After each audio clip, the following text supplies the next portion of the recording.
We're in the middle of Perek Shlishi, which only has Mishnayos. We're holding at the Mishnayos. Mishnayos we're holding, or in the Gemara where the Mishnayos are not split up by Mishnayos. It says what we said until now is continuing in the Seder that the Kohanim were doing until they reached being Mak of the Avoda Tamid. At the beginning of the day, we spoke about the lotteries that they drew, different things that people were assigned to. They won the lottery. The first guy won, and then everyone else received their assignment right after. And then he sent them out to check if it's the morning yet. They brought the kolban. They walked around. In any case, we get to the place where they are opening the doors. Because if you look in the Chumah, in the Siddur, which we say every single day, which is pretty much what we follow here. Abaye went through the Seder of the Avoda Tamid, and it basically lines up exactly how it worked. And it's exactly following the Mishnah. The Avoda Tamid was shechted, and the blood was spritzed after they cleaned the menorah. So I had to go into the heichal first. After they cleaned the Mizbeach and after they cleaned the menorah, which we learned. So we're going to get to that in a moment. In order to get to the menorah and the Mizbeach, the Kohanim now have to open up the big door in here. Here's the ulam, called antechamber in English, and here's the heichal. In order to get into it, they had to open up doors. In order to open the doors, they walked in. This is a pishpesh. This one no one ever touched, no one ever walked through. They walked through this door, opened up inside here, walked in like this, and opened up the doors from the inside. These were massive doors, and WD-40 was not invented then, so they made a lot of noise. So we said the last thing left in the Mishnah is that when they heard the doors opening up, that's when they knew that it's time now to go to the kolban, to start checking the kolban. So that's not, now we're holding the ches. The sound of the door opening was so loud. It's in Amnole. The sound of the door opening was so loud that the Mishnah says, from Yerichai they heard the sound of the door that opened up. What's so special about Yerichai?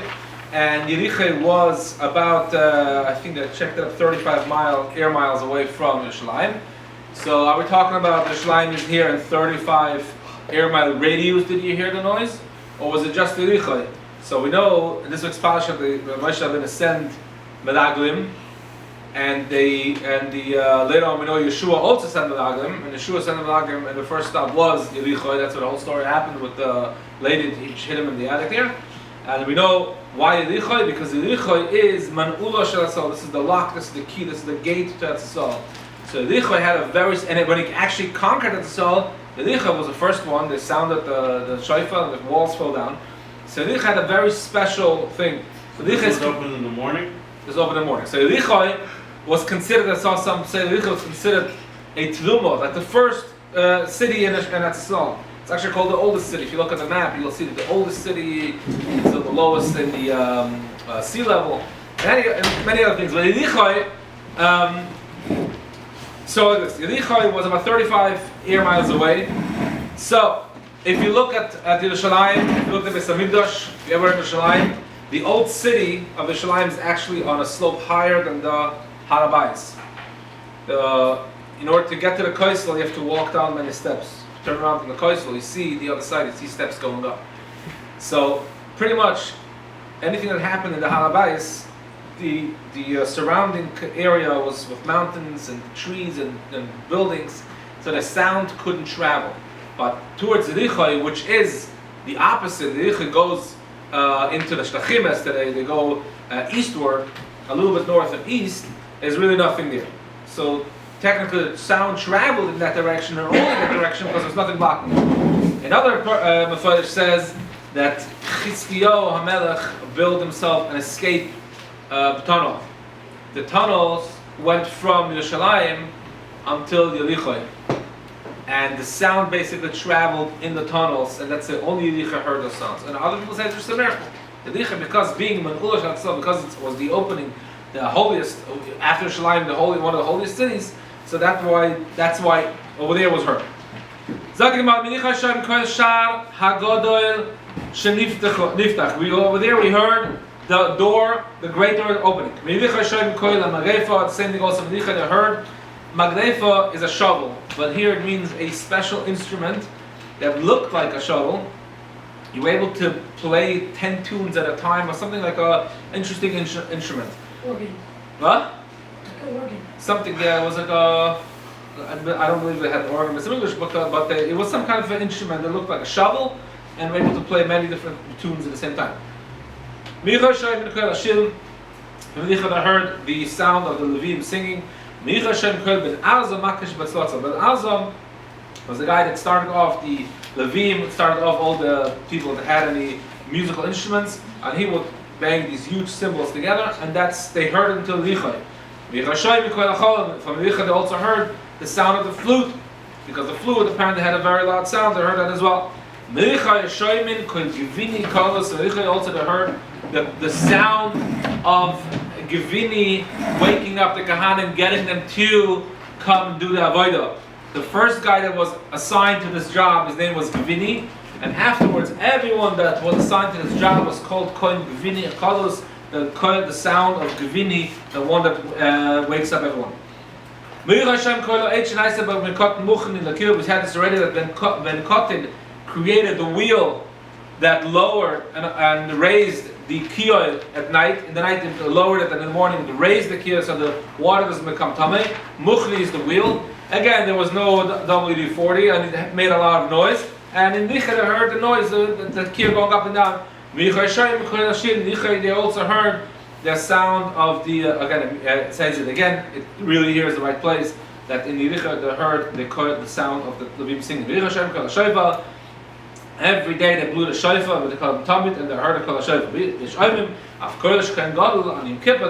They also heard the sound of the voice of the Kohen Gadol. Maseches Hashem when the Kohen Gadol says the Shem Yud Kei Vav Kei the way it was written. That's what we say by davening. The Kohanim they would bow down. So that sound that the Kohen Gadol saying the Eibusha's name was heard until the Yichai. Also from Miricha they were able to smell the smell of the incense, the ktoides that was burning inside the heichal. Amar Abelazar ben Digloi, Abelazar said, "Izim hoyu la'aba ve'ada amichval."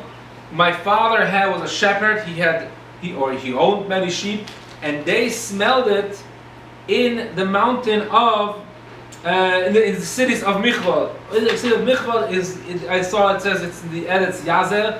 When the Eden went to conquer Etzl,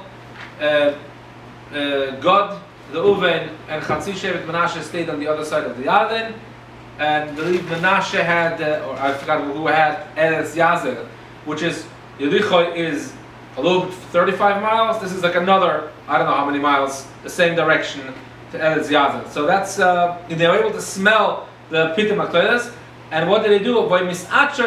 They would sneeze from the smell of the clothes. Next Mishnah, Avoda Tamid. Now, so this was like a parentheses in between, a side note that once you open up the door, once we're talking about the sound of the door opening, we were able to hear all these things. But here, continuing to say that how things worked in the Beis Hamikdash, Avoda Tamid, when was Zeicher to Shechter Tamid, Mashchai, he would take him out of the place where all the lambs were holding. They were holding them. And he walked to the house of the slaughter. It wasn't a house really, it was an open area next to Beis Hamikdash. On the bottom of the Beis Hamikdash, just called Beis Hamikdash. Right here, it's Beis Hamikdash. It's an open area. Now, this Beis Hamikdash was the Tzvoinish Mizbeach, Sofin of the Mizbeach. The olive in the Beis Hamikdash, it had Ches Amudim Nanasim, 8 short beams. And wooden squares of cedar wood, heavy wooden squares of cedar wood on top. So if you see here, zoom into this. So you had 8 short. There's a machlekes whether these 8 were standing in a row or standing in two rows. but basically this is how it looks like over here. Other people have it differently, at different shittas. 8 beams, and you see the circle inside and a square around it. The square represents the piece of wood that was sitting on top. It's a very heavy piece of wood. It wasn't attached to the beam, because once again we learned already in the past that you cannot have wood in a Beis Hamikdash. You cannot attach wood to the Beis Hamikdash. So it wasn't attached with it. And hooks out of iron. In the wood you had these hooks of iron. Each hook had about 3, either 3 rows of 3 or just 3 different heights, depending on the animal, how big the animal is. What do these hooks used for?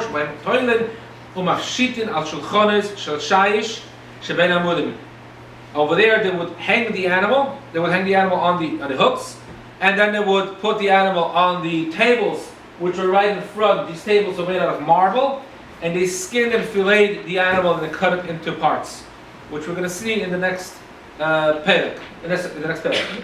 So basically, they hung up, they shechted it over here, somewhere here. We're going to discuss that in a moment. And they then brought it over here, one of these tables. They hooked it. They because it was a short pole, a pillar. It was a short pillar, pillar. So in order for it not to hang on, to touch the floor, they would lay it on the table. Or others say they would actually start filleting on the table, and then they would hook it. In any case, that's what they used this area to skin the animal and divide its parts. Now, this is making a little stop here, because the truth is we didn't shech the Tamid yet. Before we start shechting the Tamid, there were a few avodas that we need to do. Like it says in by davening, we say that after you finished setting up the wood, then the next thing would be Dishon Mizbeach HaPnimi. The Kohen would have to go inside and clean the Mizbeach HaPnimi. Then would have to go clean the candles. Zalt ik Mishnah zei, Mishazach B'Dishon Mizbeach HaPnimi. Oh, B'Dishon Mizbeach HaPnimi we already had. We already had in Mishnah Vav. The Kohen went inside, and again they say that the order here in the Mishnah is a little bit not correct, because he couldn't go inside the Beis Hamikdash without opening the door. So this Mishnah that we're talking about cleaning the Mizbeach HaPnimi, the golden Mizbeach inside the Heichal, has really that it should be now. So now, we said it before that whoever went inside to clean the Mizbeach HaPnimi, he put down a basket, and then he would with his hands clean the ashes off the Mizbeach HaPnimi, and put it in a basket and leave the basket there. Now, Mishazach Mizbeach HaPnimi, Nichnas Venota. He went inside and he took the basket. Ateni was the basket. And puts it in front of the Mizbeach HaPnimi.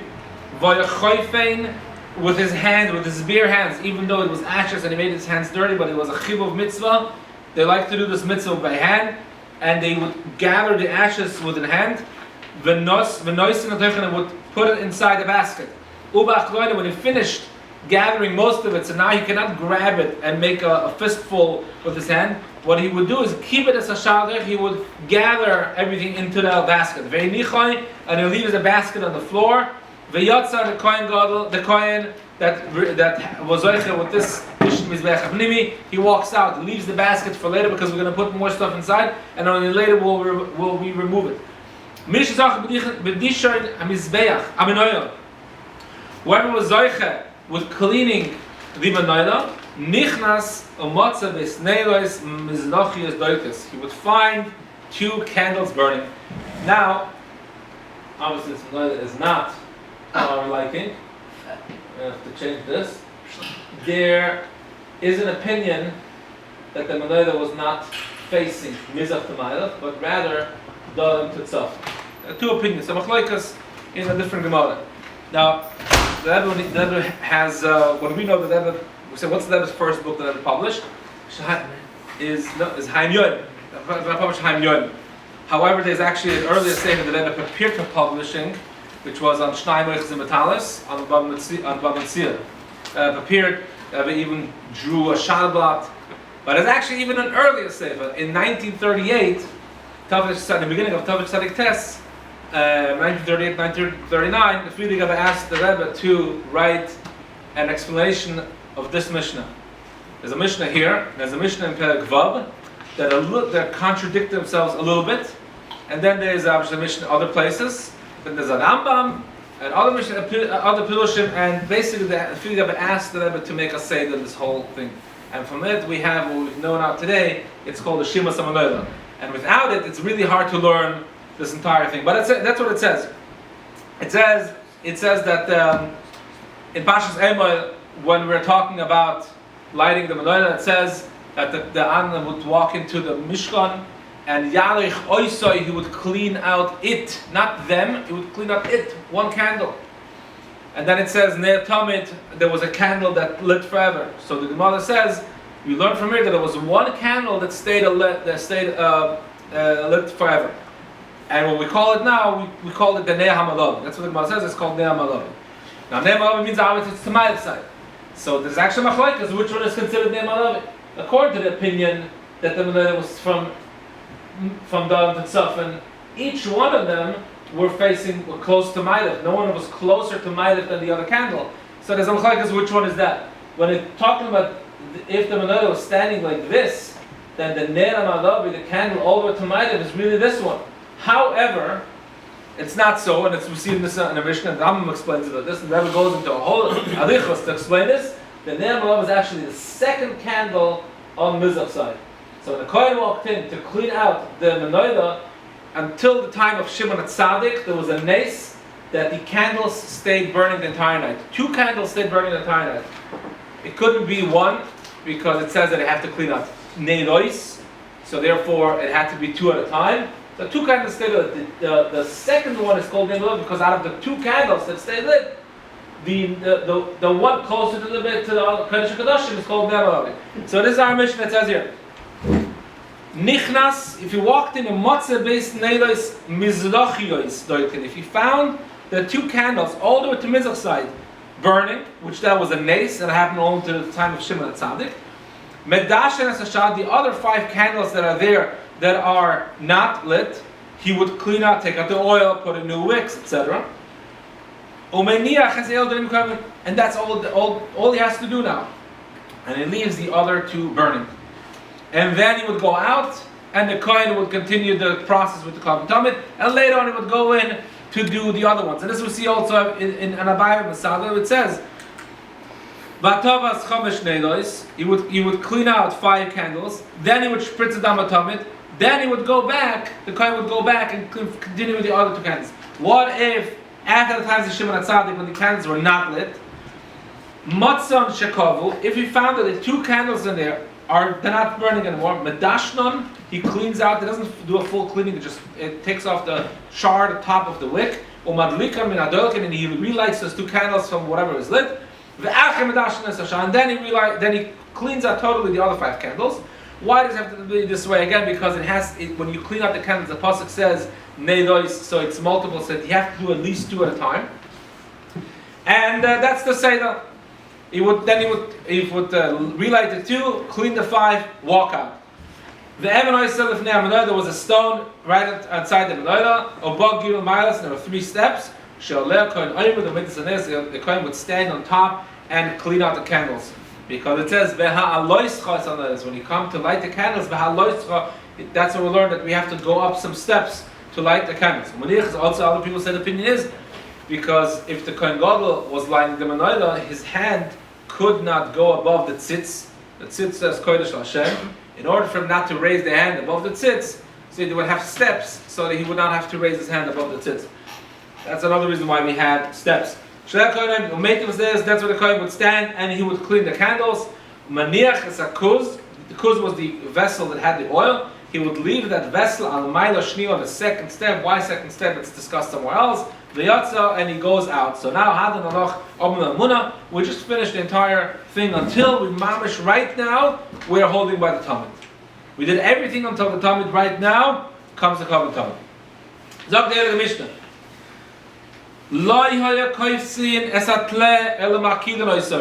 There's a few ways of tying up a korban to shechted.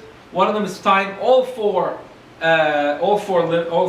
extremities together, the front legs and the back legs, front hands, back legs. You tie it all into one. That's how they would carry it when they would bring it to a market to sell. So that's one way, but the Mishnah's loyal curves, and that we didn't do that. The other way to do it is the two front legs and the two back legs, but it didn't do that as well.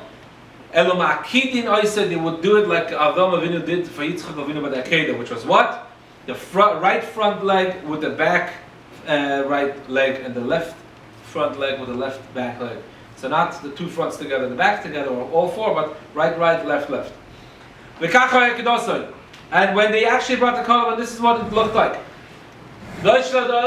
Here, standing in the Beis Hamikdash, on top is Dalam Tzofin. So they're standing here, and in a moment we're going to say where exactly. The animal had to be facing the Mizbeach, because the Savoina, closest to the Mizbeach. So it's facing the Elisha is to Dalam, but the head was actually turned facing, so the head is facing Dalam, but the face was turned facing the Heichal. Because it says in a pasuk, Lifnei Hashem, it has to be in front of Hashem. So the place where they make the incision, where they make the shchita, the base of shchita was facing the Heichal. Because that's how we Mekayim Lifnei Hashem. So, so the face, the entire animal the direction it was towards Dalam, but the front of the face was Ma'alev. The Shoichet stands closer to Mizbeach, upon the Ma'alev is also facing Ma'alev. And where exactly in the Beis Hamikdash and the Beis Hamikdash? So it says like this: in the morning, you would stand on this corner, Sfoinis Malavis, at this corner. Al Tabas Shniya on the second ring. The rings are made in a way that basically you open it up, stick the animal's head inside, you close it, the animal cannot move, the shoichet will check it, and go on. So it says, in the pasuk it says that the korban tamid needs to be shechted during the day. You have to have some sunlight. We're talking about very, very early in the morning. We said already that korban tamid is shechted one of the first things in the morning. So the sun rises Mizbeach. Sun rises in the east. So as the sun comes up, there's a wall here. If you want the sunlight to go inside the Beis Hamikdash, the best place for it to be is not close to the wall, but further away from the wall. Therefore, in the morning, when the sun is from this side, they place the korban tamid, the second one. Why not the first one closer to the Mizbeach? Because if the sun is coming from this way, the Mizbeach may be blocking the sunlight. So they don't do it right to the Mizbeach, but as close. Why not here? Because it has to be as close to the Mizbeach. So they put it at the second one. At night, when the sun is going down, and the sun is now here shining this way, they put it here. Even though you would say that the Heichal is blocking it, I don't know the answer to that. But they would place the korban right here. And it's even a shita that entire Azara was covered with a roof. Only the Mizbeach part was open, so then there's no sun at all. But basically, that's where you would put it. Shelbena Abayin says the Mishnah Weiter, the two lines in the bottom. And Ishchel Aker Mizrach Tzvonis on Mizrach Tzof inside. Al Tabashni again in the second ring. Shachan HaShoichet. One coin was Zoichan. He has a schos to do the shchitos. She shechted. The Kibla Makabel. One coin won the lottery to do the zlika. So he is also doing the Kabbalah. He receives the blood in the vessel. So he's Makabel the blood. Now it says that he has to do. We said already, all these things we say by davening in the Kabbalas, he has to do shtei matonesh analba. You have to spritz twice, which turns it into four, which means you have to spritz it at the corners. He comes to the corner, Mizrachis, Tzvonis, this corner, and he spritzes one straight into the corner, and the blood splatters onto the Mizrach side and the Tzafin side of the Mizbeach. But then he goes around, Marav is Loimis, and he goes around to this place and he spritzes again. So now you have Shtayin, two spritz, Shein Alba, but it goes on four walls. Because if you would go here and here, you would have two spritz, but only three walls would be covered. So Shtayin Shnava has to be these two. And the rest, and the rest, he's standing here with spill here. But you can ask the question, why isn't that spritzing here and here? If he's shechting the animal here, let him go to this corner, spritz, let him go to this corner, spritz. So the answer to that is that he has to spritz it in a place where there is a base, where there's a yisoid. If he spritzes here, and then goes here because there's a yisoid, and again, he only covers three sides. If he spritzes here and here, there's no yisoid. So the only place he can do it is here and here. In the Torah itself, it doesn't say exactly where the spritz is, but we learned it because he has to have a yisoid. Okay, so he spills the blood by the yisoid. We spritz the blood, we spill the blood. Now we're coming to the filleting and skinning, etc. In the olden days, when you hung up an animal, what you did was, thank you MPL from Art Scroll. So in the past, what they did, actually, where's this picture? The animal has 3 leg bones. We have 2. We have these 2. An animal has this one. We don't see this third one because it's really inside the body. But an animal has 2 joints. We have 1 knee joint and a hip joint, and they have really 3 joints. Hip, 1 joint, 2nd joint. In the past, what they would do is, when they wanted to fillet, skin an animal, they would break this joint, bend the foot, or whatever, the hoof, and this all the way back, and then they would cut this one over here, stick the broken piece through. They didn't break it off. They would just crack it so you can now move around. They would stick it through, bend it over, so now it's like a loop. I have it would go like this, and now they would put a hook here. They would hook it in, and that was the easiest way, securest way, and easiest way. Because we're talking about a kalban, kachin can break a leg. So therefore, they didn't break a leg, but instead, by the knee area, they would make a cut, and they would hook it into one of these hooks. Let's see, you said before it was shloishes, those 3 hooks. So in this picture, it's 3 by 3, and they would hang it somewhere there. That's what would hook it in. And now the animal is about to get skinned. You would make you would cut open a little bit of the knee, and then that's where you would hang it. He would start skinning it. He would cut open the skin, the hide from the leg, and slowly they would make sure actually a cut here and then a cut down, and they would slowly move down the hide. What do you do with the hide? The Mishnah says later on, the Kohanim of that mishmal received the hide. They could do whatever they want with it. One Kohen can hang the No. animal? There are 2 people there. I forgot to skip this one. Whoever was Zoicha later on, the limbs were cut up into many different pieces. The front, the back, the head. All those Kohanim that received the schus to take those limbs up to the Mizbeach, they were standing and helping them out. So there was at least 8 Kohanim there. Now, they would start skinning it, and it would go down until they uncovered, until the heart, till the breast area, the chest area. What do you do then? Then you would cut the head off. The head does not need to be skinned because it says in Pasuk that vehivshit oisoi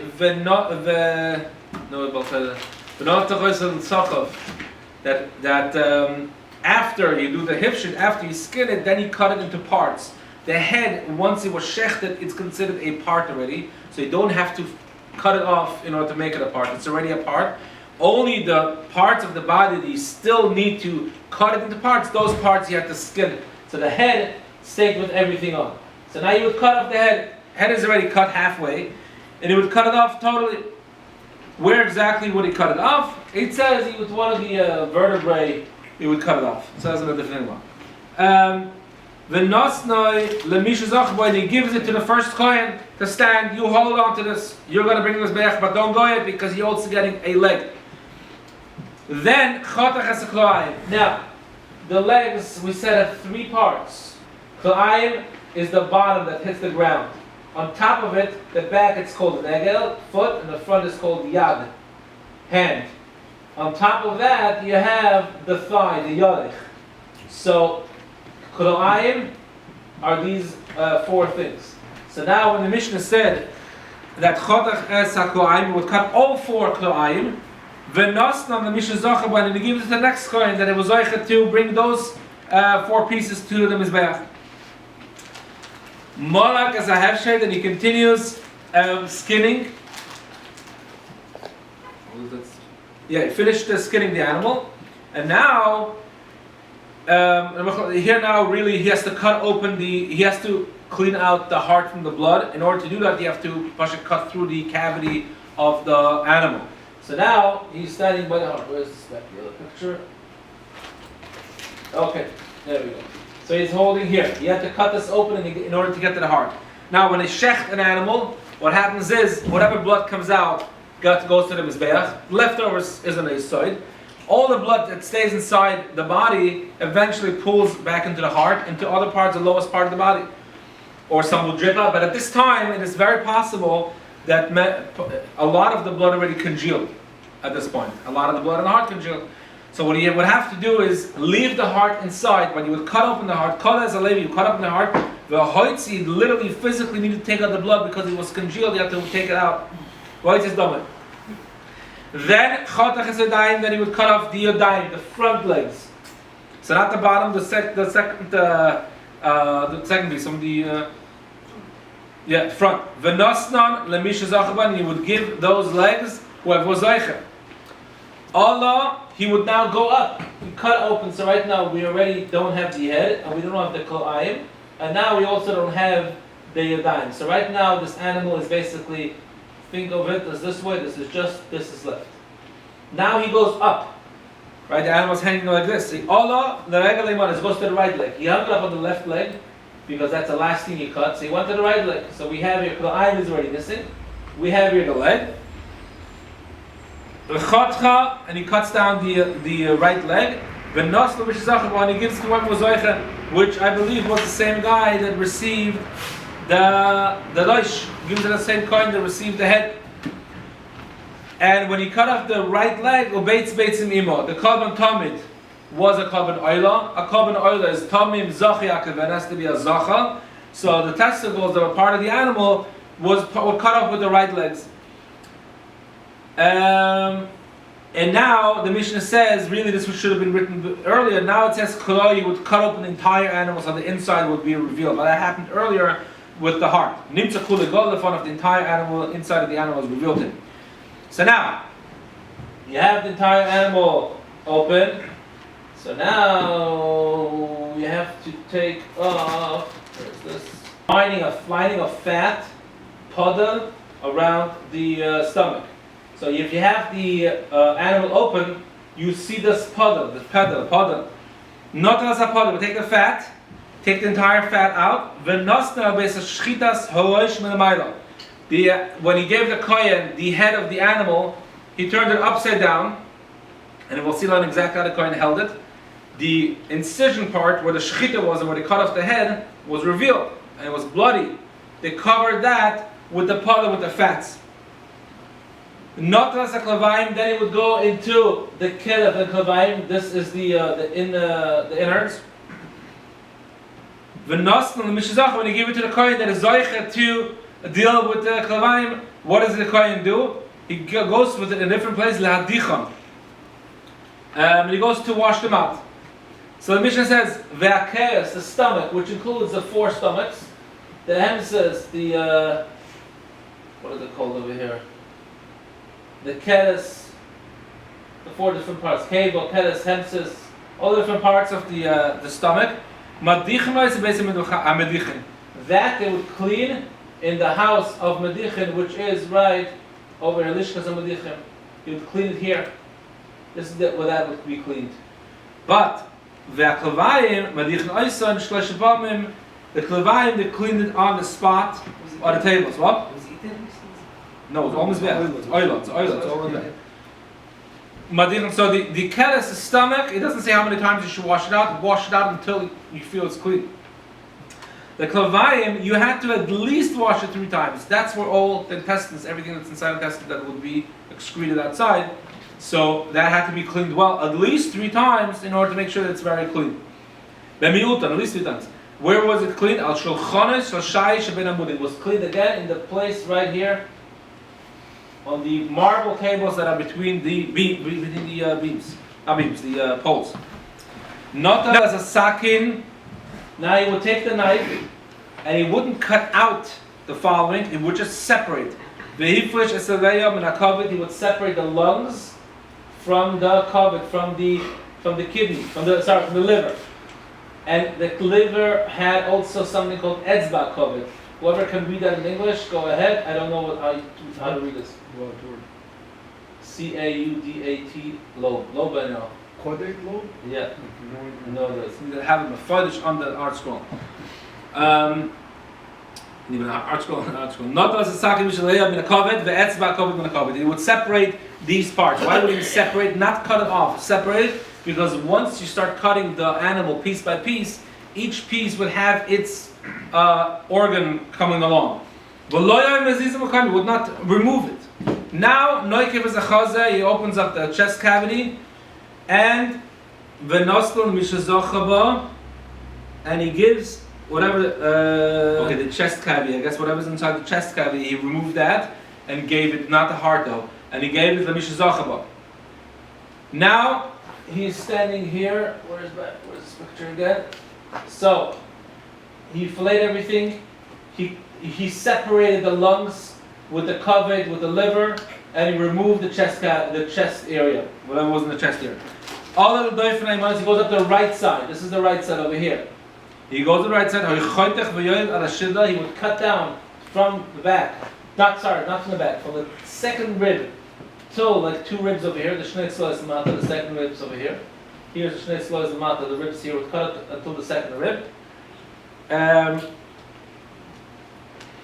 He would go cut into until the spine, but would not cut into the spine itself. And he would cut down ל.ב-ל.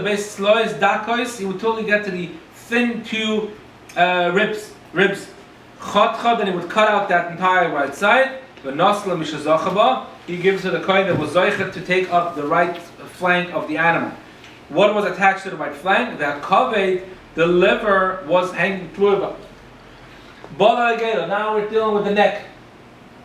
The neck, which included many parts of the neck. The respiratory system. Again,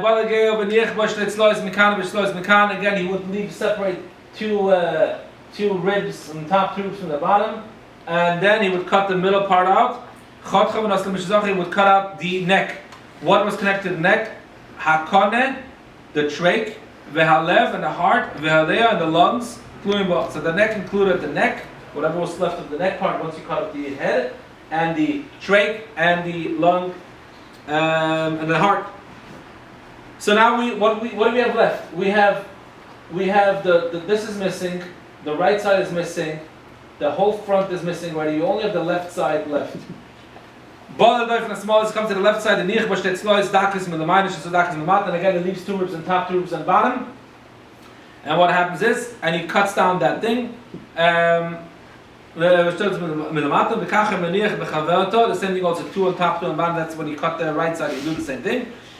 Nimtza maniach again. The Mishnah repeats itself. The 2 right sides on top, the 2 left sides on the bottom. Basically the 2 ribs on the top right, 2 ribs on top left, 2 ribs on the bottom right, 2 ribs on top left. That's what would be the border. Would cut out the left side and right side. Chotche would cut out the left side, but he give the left side whoever was oiche. What was included in the left side? Now we know the shida, the spine was still there. So the shida imot, left side included the spine. Vehatchoil, it included the spleen. Tolabo.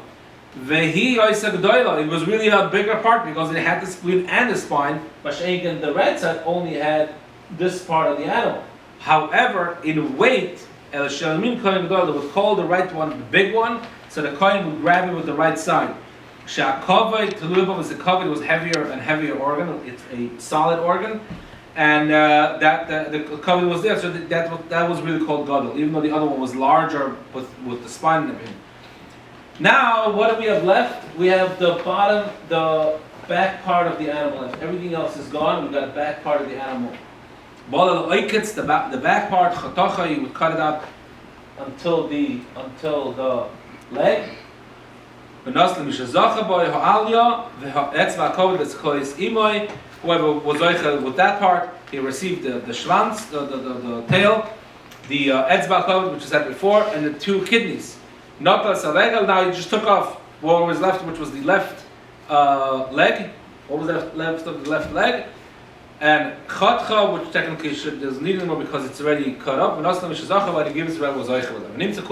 Now they're standing in a line. Everyone is holding their parts, and they are standing in line. So here they cut them up over here, okay, and they're standing in line. Whoever received the head and the leg, standing in the front, and they're standing in line how they received it. And their limbs are in their hands. Who was the first one? The first coin is holding the head and the right leg. The more important, more chashuv part is the head. He's holding in his right hand. How did he hold it? Again, we said upside down. And the nostrils, nose, or whatever, snout, whatever it's called by the animal, it's facing his hand, or is it facing his hand? Karnov, so that's going this way. The neck is over here. Then they have the horns. Karnov and its voice of the horns between the hands.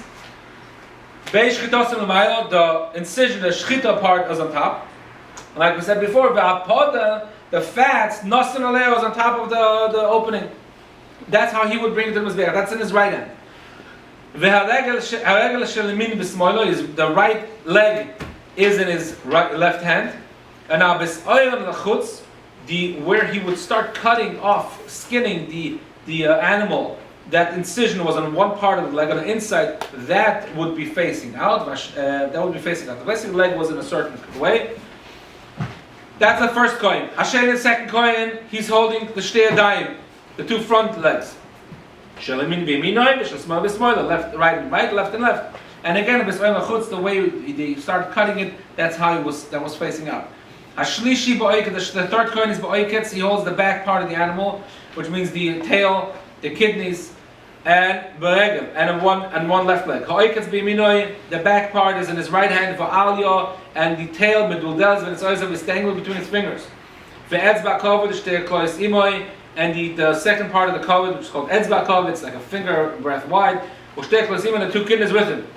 Now that's in his right hand. The left foot is in his right hand. Is in his left hand, sorry. And again, where he started cutting the skin that was facing outside. The fourth coin, he's holding the neck, the chest cavity, whatever was there. The neck. The neck is in his left hand, and the chest is in his right hand. And the few ribs that were attached to it, is this again between his fingers. And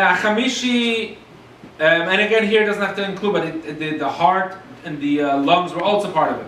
The fifth coin, he's holding the right flank of the animal and the left flank of the animal, and everything that's attached to it. Now, the flanks have an inside and outside, so the outside of the animal, where the skin used to be, would face outward. The sixth coin is holding the innards, the intestines. Which are inside in a vessel, and on top of the vessel, the four front legs, the four legs, the bottom legs, the hooves, but what's on top of the hooves also? That first bone, they have the name in English. I forgot what it's called. Arches. Cannon bone. The metatarsus. This whole thing, the hoof, the betla, the metatarsus. The whole Indian over here. He was holding, was on top of the four of them, were on top of the vessel that was holding the intestines. Now that's 6 Kohanim. We said we had a few more Kohanim standing there. The 7 Kohanim lined up. He's holding a zayin b'soil. He's holding fine flour. It has to go under the Mizbeach. Hashmini b'chavitin, the 8th one is holding the kavan chavitin, the special baked, oily baking of stuff that the kohen gadol has to bring to the Mizbeach. Hachi, the 9th kohen, Bayayin is holding the wine that is being poured on the Mizbeach. Holchu v'nosnu mechatzia kevish l'mata. They would go up to the Mizbeach they would put it down on the ram, on the lower half of the ram, bema alovai, on the matzah closer to the heichal. Umalchum, they would put salt in it. The yoda, it would go down. Why in the lower hand? Because later on a different kind would go up and bring it up to the Mizbeach, and for it to be seen as its own avoda, if you would put it all the way up, they would just throw it in the fire. Here they would walk up, and then it would have that extra avoda bring it up. It was more chashiv. Okay. Okay. Malchum yod avoda and lishkas agazis. They walk back to the lishkas agazis, which they were before when they divided all the different jobs. What did they do in lishkas agazis? Likois a Shema, before they brought it on the Mizbeach, they went to the Lishkas Agazis to say Shema and to daven that all the kabbalah should be niskabel b'lotzoin, and that the Eibush should listen to the tefillah, and a ranch should fall, and Mashiach should come, and the